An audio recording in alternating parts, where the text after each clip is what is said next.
যখন ঘাম ঝরত, পৃথিবীর মানুষের শরীরে যদি ঘাম ঝরে তাহলে রৌদ্র বা কোনো পেরেশানির কারণে গরম বের হলে শরীর থেকে ঘাম যদি ঝরে এবং যদি পড়তে থাকে বাইয়া বাইয়া যদি পড়ে, তাহলে ওই মানুষের শরীরের ঘাম থেকে দুর্গন্ধ বের হয়। আমার রাসূল সাল্লাল্লাহু আলাইহি সাল্লামের শরীর থেকে যখন ঘাম বের হতো, ঘামের ফোঁটাগুলো যখন পড়তো রে, মেশক আম্বরের ঘ্রাণ হইতো, আর দেখা যাইতো মনি মুক্তার মতো চকমক চকমক করে জ্বলতেছে। বলেন না সুবহানাল্লাহ। সাহাবীরা কারাকারি লেগে যেতেন, তারা বোতল নিয়ে আসতেন, তারা ডিব্বা নিয়ে আসতেন, বাটি নিয়ে আসতেন। রাসূল সাল্লাল্লাহু আলাইহি সাল্লামের শরীর থেকে ঘাম ঝরার কারণে যখন টকবক করে গরমগুলো পড়তে থাকতো, মণিমুক্তার মতো জ্বলতে থাকতো, তখন তারা কারাকারি করে হার জিত করে তারা কেউ বোতলের মধ্যে ঢুকাইতেন, কেউ বাটির মধ্যে নিতেন, কেউ তার জায়গার মধ্যে নিয়ে এগুলোকে তারা সুন্দর করে তারা উপযুক্ত জায়গায় সম্মানের সহিত তারা হেফাজতে রেখে দিতেন। বলেন না সুবহানাল্লাহ।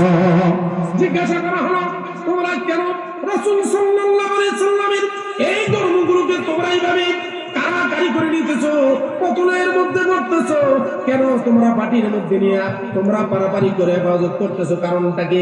সাহাবীরা ডাক দেয়, দুনিয়ার মানুষেরা তোমরা শোনো, রাহমাতাল লিল আলামিনের গরম এগুলো সাধারণ কোন মানুষের গরম না, এটা রাহমাতাল লিল আলামিনের সেই নূরের শরীর থেকে যখন এই গরমগুলো বের হয়, এটা সাধারণ কোনো গরম নয়, মণিমুক্তার মতো মেশক আম্বরের ঘ্রাণ এটা থেকে আসতে থাকে।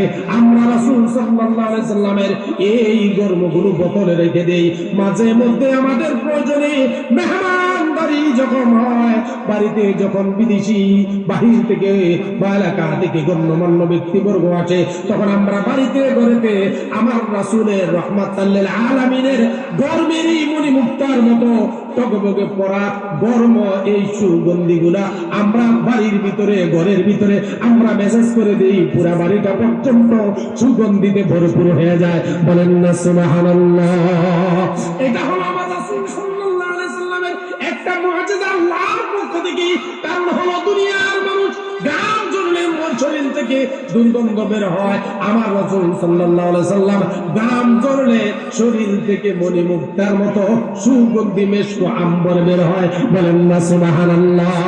লা ইলাহা ইল্লাল্লাহ, লা ইলাহা ইল্লাল্লাহ, জোরে লা ইলাহা ইল্লাল্লাহ, লা ইলাহা ইল্লাল্লাহ, মুহাম্মাদুর রাসূলুল্লাহ সাল্লাল্লাহু আলাইহি ওয়াসাল্লাম। আমি যে হাদিসটুকু আপনাদের সামনে উপস্থাপন করতেছিলাম, আল্লাহ রাসূল সাল্লাল্লাহু আলাইহি সাল্লাম সাহাবীদের সামনে মরা পচা বান্দা সেই ছাগলের কানের মধ্যে দুনিয়া যখন এভাবে উপরের দিকে উঠাইয়া ডাক দিয়া বললেন, এই ছাগলটা কি তোমরা কেউ কিনবে নাকি কিনবে? সাহাবীরা ডাক দিয়া বলল, ইয়া রাসূলুল্লাহ, ইয়া হাবিবাল্লাহ, এইটা এক দিরহাম দিয়ে কিনবো তো দূরের কথা, আমরা এটা মাগনা দিলেও নিব না। কারণ হলো এটা মরে গিয়েছে, শুধু তাই নয়, মরে গিয়ে দুর্গন্ধ পচে বলে দুর্গন্ধ বের হয়ে গেছে। আল্লাহ রাসূল ডাক দিয়া বললেন, কেন তোমরা নিবে না? কারণটা কি? সাহাবীরা ডাক দিয়া বলল, ইয়া রাসূলুল্লাহ, ইয়া হাবিবাল্লাহ, কারণ হলো এটা মরে গেছে, গলে গেছে, পচন ধরে গেছে, দুর্গন্ধ বের হয়ে গেছে, এটা আমরা নিব না। এই জন্য, কারণ এটা নিয়ে কোনো লাভ হবে না, কারণ এটা ধরলেই শরীর থেকে আরো দুর্গন্ধ বের হইব। কথাটা ঠিক না বেটি?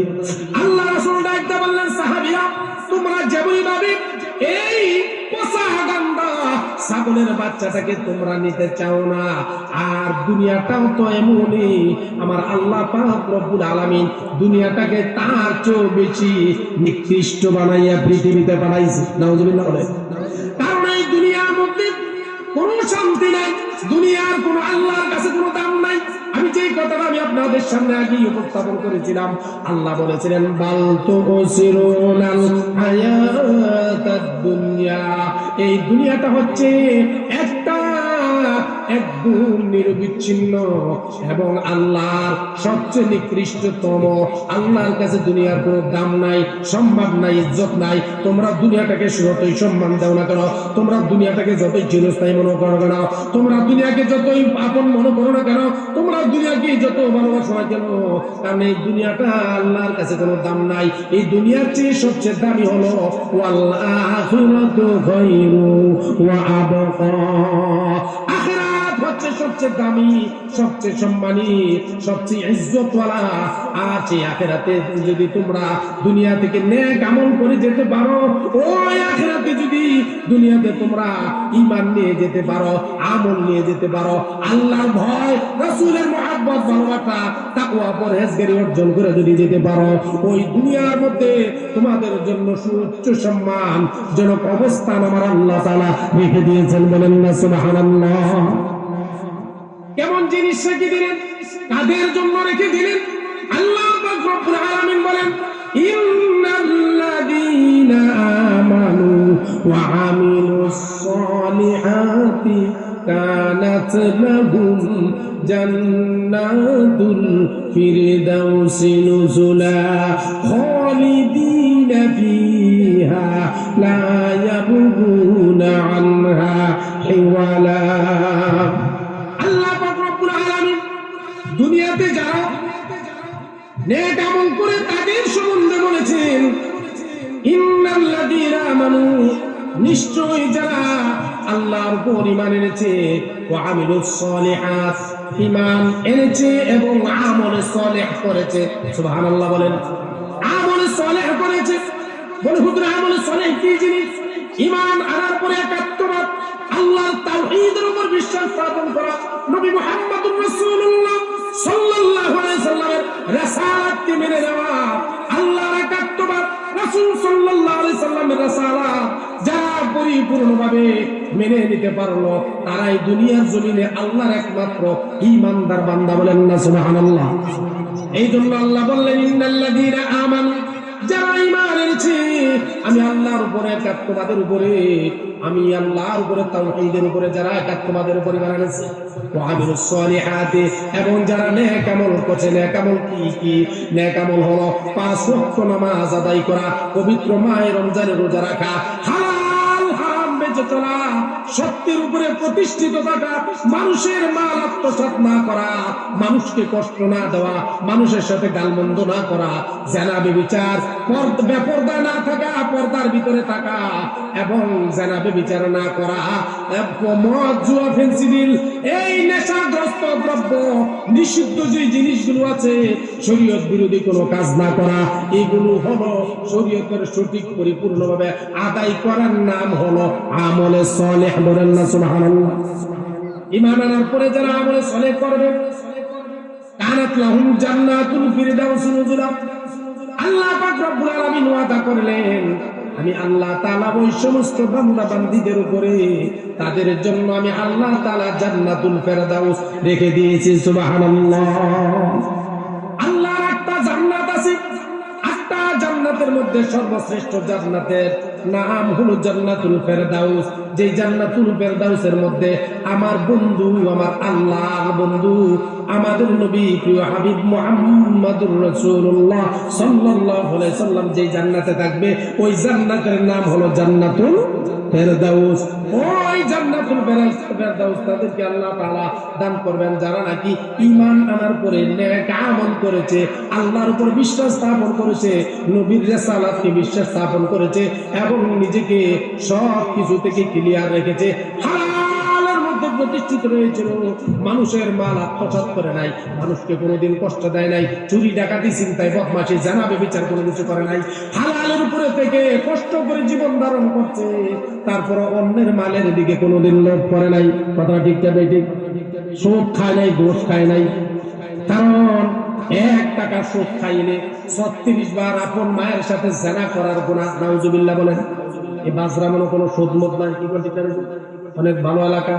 আমরা আশা করব সুদ ঘুষ থেকে, পরনিন্দা সমালোচনা থেকে আমরা সবাই যেন কি দূরে থাকতে পারি, সুদ ঘুষ থেকে যেন আমরা দূরে থাকতে পারি। সুদ অত্যন্ত একটি গর্হিত অন্যায় অপরাধের কাজ। সুদ খাবো না, ঘুষ খাবো না এবং মানুষ মানুষের গীবত করব না। গীবত করা অত্যন্ত খারাপ কাজ। গীবত করলে আপন ভাইয়ের গোশত খাওয়া হয়। নাউজুবিল্লাহ বলেন, নাউজুবিল্লাহ। আগে পিছের সমালোচনা করবেন না, দোকানপাটে বইসা বইসা গীবত করবেন না, একজন আরেকজনের গীবত করবেন না, সমালোচনা করবেন না। ও ভাইয়েরা, বন্ধুরা, মায়েরা আমার, ঘুষ খাইয়েন না, সুদ খাইয়েন না, সুদ খাইয়েন না, সুদ খাইয়েন না। সুদ খাইলে বড় গুনাহ। সুদ যারা যারা খাবে হাসরের ময়দানে আল্লাহ পাক রব্বুল আলামিন বলে দিলেন, তাদের পেটের ভিতরে বড় বড় অজগর সব পানো সব পাওয়া যাইবে। এত বড় পেট থাকবে, মানুষ পেট দেখে ভয় পেয়ে যাবে। হাসরের মানুষগুলো জিজ্ঞাসা করতে থাকবে, এত বড় বড় পেটওয়ালা মানুষগুলো কারা রে? তখন মানুষগুলো একজন আরেকজনকে বলতে থাকবে, তোমরা কি জানো না ওই দুনিয়ার জমিনে তারা থাইকা থাইকা টাকা লাভে লাগাইয়া সুদ খাইছে। সুদের টাকা খাওয়ার কারণে আল্লাহ তাআলা তাদের পেটকে এমন বড় বানায় দিয়েছে, তাদের পেটের ভিতরে বড় বড় সাপ ভর্তি। নাউজুবিল্লাহ বলেন, নাউজুবিল্লাহ। এই জন্য আমরা সুদ থেকে বিরত থাকবো, ঘুষ থেকে বিরত থাকবো। ও মা, মহিলারা, সমালোচনা 4-5 জন মহিলা যদি একসাথে বসে, হায় রে, নর্দের আলোচনা সমালোচনা, ওই দেওরের আলোচনা সমালোচনা, জামাই শ্বশুরের শাশুড়ির এই বাড়ির সেই বাড়ির যত আলোচনা সমালোচনা আছে, মা মহিলারা শুরু করে দেয়, পুরুষেরা দোকান ফাটো বৈশা শুরু করে দেয়। পুরুষেরা বলে যায় আদতের পায়ে পড়ে, মা মহিলারা বলে যায় সমালোচনা করবেন না কেউ, কারো গীবত খাইবেন না, কি পিছনে সুদ খাইবেন না, ঘুষ খাইবেন না। এই 5 ওয়াক্ত নামাজ পড়বেন, আমল করবেন, সব সময় তওবা করবেন, ইস্তেগফার করবেন, আল্লাহর উপর জিকির করবেন, রাসূল সাল্লাল্লাহু আলাইহি ওয়াসাল্লামের উপর দরুদ পাঠ করবেন। দেখবেন যত বেশি আমল কইরা, ইস্তেগফার করিয়া, জিকির আজকার করিয়া, নবীর উপর দরুদ পাঠ করিয়া, 2 হাত করিয়া আল্লাহর কাছে কান্নাকাটি করবেন, 2 হাত করে আল্লাহর কাছে কান্নাকাটি করিয়া নিজের গুনার জন্য ক্ষমা চাইবেন, আত্মীয়-স্বজনের বাপ-মার গুনার জন্য ক্ষমা চাইবেন, আপনার নিজের আপনজনদের গুনার জন্য ক্ষমা চাইবেন। চোখের পানি বালাইয়া যখন বান্দা বান্দি আল্লাহর দরবার মুনাজাত করে হাত তোলে, আল্লাহ তাআলা ডাক দেয়, বান্দারে, তুমি চোখের পানি চোখের গোড়ালি থেকে পড়ার আগে আগে আমি আল্লাহ তাআলা তোমার জীবনের সকল অপরাধগুলো মাফ করে দিই। বলেন না সুবহানাল্লাহ। শুধু তাই নয়, বান্দা যদি চোখের পানি নাও আছে, বান্দা চোখের পানির জন্য কান্নার ভান ধরে যদি আল্লাহর দরবারে দোয়া করে, আল্লাহ রাসূল সাল্লাল্লাহু আলাইহি সাল্লাম বললেন, বান্দা যখন কান্নার ভান ধরে আমি আল্লাহর দরবারে হাত তুলি, দোয়া করে আমি আল্লাহ তাআলা তার জীবনের গুনাহগুলো মাফ করে দেই, তার সকল আশা ভরসা আল্লাহ তাআলা পূরণ করে দেই, তার চাহিদাগুলো পূরণ করে দেই। এই জন্য দুনিয়ার কোন মানুষের কাছে নয় গো বাবা, ও বন্ধুরা, মায়েরা, বাবারা আমার, চাও তাহাজ্জুদের নামাজ পড়ো, 5 ওয়াক্ত নামাজ পড়ো, পর্দায় থাকো, এবং ওই এক কোণার মধ্যে বসিয়া নামাজের মুসল্লার মধ্যে বসিয়া আল্লাহর কাছে চাও তোমার জীবনের দুঃখ দুর্দশা যত সমস্যা আছে, ওমাইয়া তাওয়াক্কাল আলাল্লাহ হাসবিয়াল্লাহু লা ইলাহা ইল্লাহু আলাইহি তাওয়াক্কালতু ওয়া হুয়া রাব্বুল আরশিল আযীম। তুমি যখন আরশের মালিকের উপর ভরসা করে আল্লাহর কাছে সবকিছু চাইবা, আল্লাহ পাক রব্বুল আলামিন বলেন, বান্দারে, একমাত্র তুমি আমি আল্লাহর উপর ভরসা করার কারণে তুমি আর কোনো কারো কাছে সাহায্য না চাইয়া একমাত্র আমি আল্লাহকে তোমার সর্ব বিষয়ে তুমি আমি আল্লাহকে সাহায্যকারী বানাইছো। যা যা যা, আমি আল্লাহ তাআলা সর্ব বিষয়ে তোর সকল বিপদ আপদ, বালা মুসিবত, তোর সকল চাহিদা আমি আল্লাহ তাআলা পূরণ করে দেব। বলেন না সুবহানাল্লাহ। সব কিছুর মালিক হলেন আমার আল্লাহ। সব কিছুর মালিক কে? এই জন্য আমার আল্লাহ পাক রব্বুল আলামিন চায় যে বান্দা যেন আমি আল্লাহর কাছে চায়। কার কাছে চায়? আমি আল্লাহর কাছে যেন বান্দা চায়। কারণ আল্লাহর কাছে চাইলে আমার আল্লাহ খুশি হন। কি হন? খুশি হন। আর মানুষের কাছে সে যত কুচিপতি হোক, যত শিল্পপতি হোক, আপনি তার কাছে একবার গেলে কত রকমের মানুষ ধরে সেলা সেরেন্ডা এটা হেটা সিকিউরিটি মিকুরিটি ব্যাগ করে গিয়া যাওয়া লাগে, দ্বিতীয়বার গেলে আপনার দিকে তাকাইতই না। ঠিক না বেটি? দুনিয়ার মানুষের যেই নিয়ম, কারণ সে যত কোটি টাকার মালিক হোক, আপনি তার কাছে একের অধিক গেলে সে আপনাকে দেখতে পারে না, নাক ছিটকায়। আল্লাহ রাসূল বললেন, আমার আল্লাহর কাছে বান্দা না চাইলে আমার আল্লাহ ওই বান্দার প্রতি নারাজ হয়, ওই বান্দির প্রতি নারাজ হয়, নাখুশ হয়। আর বান্দা বান্দিরা যখন আমি আল্লাহর কাছে বারবার চাই, তখন আমার আল্লাহ বেশি খুশি হয়। বলেন না সুবহানাল্লাহ। এই জন্য বাবারা, বন্ধুরা, ভাইয়েরা আমার, হাতে পায়ে ধরে বলে যাব, ইন্নাল্লাযীনা আমানু ওয়া আমিলুস সালিহাত কানাত লাহুম জান্নাতুল ফিরদাউসি নুজুলা। নেক আমল করবেন, ঈমান আনবেন আল্লাহর উপরে, রাসূলের উপরে মহব্বত করে, ঈমান আনার পরে নেক আমল করবেন, নারী পুরুষ সকলের জন্য আল্লাহ তাআলা জান্নাত রেখে দিয়েছেন, ফেরদাউস ওয়াদা করেছেন আল্লাহ তাআলা কোরআন শরীফের মধ্যে। এই জন্য আমরা যে যাই কিছুই করি না কেন দুনিয়ার জমিনে, দুনিয়ার এই খেল তামাশা চাকচিক্যময় দুনিয়া পেয়ে কিন্তু আমরা সব কিছু ভুলে গিয়েছি। ভুলে গেলে চলবে না, আমাদেরকে 5 ওয়াক্ত নামাজ আদায় করতে হবে। আল্লাহর ওলিরা কিন্তু তাই করে গিয়েছেন, মানুষকে তাই বুঝাই দিয়ে গেছেন, তাই দাওয়াত দিয়েছেন যে তোমরা দুনিয়ার কাজে নিমজ্জিত থেকে আল্লাহকে ভুলে যাও না, রাসূলকে ভুলে যাও না। কারণ কি করো? আল্লাহর উপর ঈমান আনো, রাসূলকে মহব্বত করো, ভালোবাসো এবং নামাজ আদায় করো এবং রোজা রাখো, আল্লাহর জিকির করো সকাল সন্ধ্যা, নবীজির উপর দুরূদ পাঠ করো, তাসবিহ তাহলিল আদায় করো। বান্দা যখন 5 ওয়াক্ত নামাজ আদায় করবে, তাহাজ্জুদের নামাজ আদায় করবে এবং আওয়াবির নামাজ আদায় করবে, সকাল সন্ধ্যা জিকির আজকার করবে, রাত্রে তাহাজ্জুদের সময় জিকির আজকার করবে, আল্লাহ পাক রব্বুল আলামিন বলেন বান্দা ফরজ কাজ করার পরে, সুন্নাত আমলগুলো করার পরে, এরপরে ওয়াজিব আমলগুলো করার পরে জিকির আজকার করার কারণে আল্লাহ তাআলা তাদের ভিতরে শরীয়তের বিধিবিধানগুলো মানার কারণে সঠিকভাবে পরিপূর্ণভাবে হালাল খাওয়ার কারণে আল্লাহ তাআলা তাদের ভিতরে মারিফাতুল নূর ঢুকায় দেয়। বলেন না সুবহানাল্লাহ। আল্লাহ পাক রব্বুল আলামিন শরীয়তের বিধিবিধানগুলো সঠিকভাবে পুঙ্খানুপুঙ্খভাবে পালন করার কারণে ওই বান্দা বান্দির ভিতরে আল্লাহ তাআলা মারিফাতের নূর ঢুকায় দিয়েছে।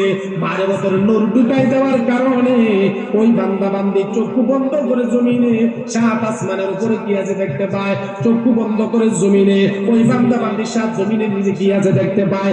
একমাত্র আল্লাহর ফরজিয়াত, আল্লাহর হুকুম, শরীয়তের বিধি বিধানগুলো মানার কারণে আল্লাহ তাআলা ওই বান্দা বান্দিদের ভিতরে মারিফাতের নূর ঢুকায়া দিয়েছে। বলেন না সুবহানাল্লাহ। যেমন ভাবে 10 কেজি দুধ দিয়া 1 কেজি মাখন হয়, 10 কেজি দুধের চেয়ে দাম বেশি মাখনের, কথা ঠিক না বেঠিক? যেমনই ভাবে দুধ ছাড়া মাখন হয় না, তেমনি ভাবে শরীয়ত ছাড়া কখনো মারিফত হাসিল করা যায় না, কথাটা ঠিক কিনা? 10 কেজি দুধ দিয়া 1 কেজি মাখন হয়, 10 কেজি দুধের দাম 1000 টাকা আর 1 কেজি মাখনের দাম 1500 টাকা, কথাটা ঠিক কিনা? কত দাম? কেমনে দামটা বাড়লো? কারণটা কি? দুধ না হলে মাখন হইতো না। মাখনের দাম যেভাবে বাড়ছে ঠিক তেমনি ভাবে শরীয়ত ছাড়া মানুষের তরিকত তাসাউফের মারিফতের কোনো দাম নাই। ও দুনিয়ার মানুষেরা আগে শরীয়ত পালন করো, শরীয়ত পালন করতে করতে করতে জিকির আজকার তাসবিহ তাহলিল দুরূদ শরীফ এবং সবকিছু সঠিকভাবে আদায় করলে আল্লাহ পাক রব্বুল আলামিন তোমাদের ভিতরে মারিফতের নূর ঢুকাইয়া দিবে। বলেন না সুবহানাল্লাহ। আল্লাহ পাক রব্বুল আলামিন আমাদেরকে সুস্থ এবং সুন্দরভাবে দুনিয়াতে থেকে আল্লাহর হুকুমগুলো, রাসূল সাল্লাল্লাহু আলাইহি সাল্লামের সুন্নাত তরিকায় জীবন ধারণ করার তৌফিক দেন। আমরা সকলে বলি আমিন। ওয়া আখিরু দাওয়ানা আনিল হামদুলিল্লাহি রাব্বিল আলামিন। আসসালামু আলাইকুম ওয়া রাহমাতুল্লাহি ওয়া বারাকাতুহু। এশারের পরে আলহামদুলিল্লাহ ধারাবাহিকভাবে উলামায়ে কেরামগণ আলোচনা করবেন, আপনারা আলোচনা শুনবেন। ওয়া মা আলাইনা ইল্লাল বালাগ।